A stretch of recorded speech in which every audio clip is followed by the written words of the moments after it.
महोदय, बिहार अन्य राज्य की तुलना में कोऑपरेटिव सोसाइटीज़ का प्रबंधन पहले से काफ़ी लचर है और इसी कारण वहाँ किसानों के भुगतान में भी काफ़ी देरी होती है और पीएससीज का नॉन परफॉर्मिंग एसेट भी अन्य राज्यों की तुलना में काफ़ी ज़्यादा है। अगर इन पीएससीज का सही तरीके से कंप्यूटराइजेशन हो, स्टाफ को प्रॉपर ट्रेनिंग दिया जाए तो इस डिजिटल इंटरवेंशन से वहाँ की स्थिति में सुधार आ सकता है।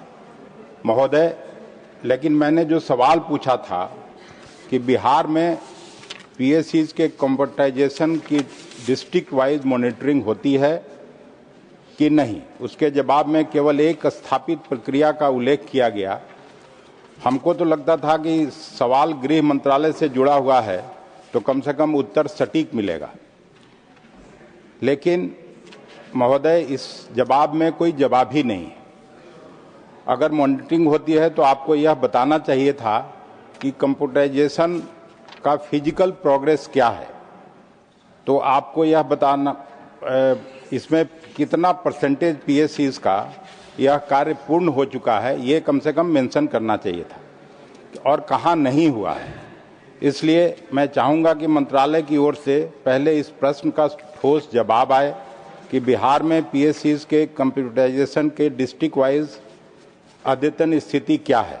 इसी से जुड़ा एक और बिंदु है कि प्रश्न के उत्तर में कहा गया है कि 9 पीएससीज के इंफ्रास्ट्रक्चर सपोर्ट के लिए 21 लाख रुपया दिया गया है, यानी हर पीएससी के लिए लगभग 2.25 लाख ऐसे ऊंट के मुंह में जीरा डालने। Come to your question. You are giving a long speech, please. यही क्वेश्चन है। Be specific about your question. मुंह में जीरा डालने जैसे पीएससीज का कैसा इंफ्रास्ट्रक्चर सपोर्ट होगा, ये भी हम लोगों को बताएं। Second supplementary, Shri Akhilesh Prasad Singh ji. Sir, आपने भी जवाब सुना, मैं पूछ कुछ रहा हूं, जवाब कुछ दिया जा रहा है, तो इसमें आपका प्रोटेक्शन चाहिए। एनीवे, दूसरा मंत्री जी से जानना चाहता हूं कि पिछले साल नाबार्ड में 193 रूरल कोऑपरेटिव बैंकों में साइबर इंश्योरेंस की सुविधा शुरू की गई थी।